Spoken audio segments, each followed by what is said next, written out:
Hello বন্ধুরা, দেখো আজকে তোমাদের দাদাভাই আর আমি চলে গিয়েছিলাম একটু কাঁসা পেতলের দোকানে। তো নেব বলে একটা জিনিস নেওয়ার আছে, সেটা হচ্ছে কুলো।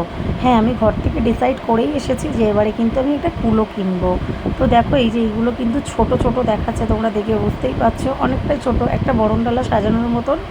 মানে একটু বড় সড়ো হলে আর কি ভালো লাগে। তো সেই কারণে কুলো দেখতে দেখতে চোখে পড়ে গেল থালাগুলো। তো থালাগুলো এত সুন্দর লাগছে, দেখো দেখে তো বেশ ভালোই লাগছে, মনে হচ্ছিলো যেন নিয়ে নিই, কিন্তু নিয়ে কী করবো, আমার ঘরে 4-5টা পেতলের থালা পড়ে রয়েছে।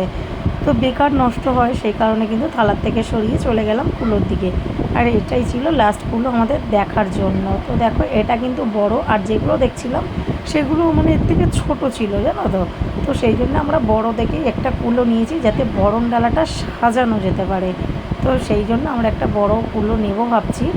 তো চলো দেখা যাক কোনটা নিই, এটাই মনে হয়েছে আমরা নিয়েছি। তো আমাদের কুলো প্যাকিং করা হয়ে গেছে, নেক্সট ব্লগে দেখাবো তোমাদের।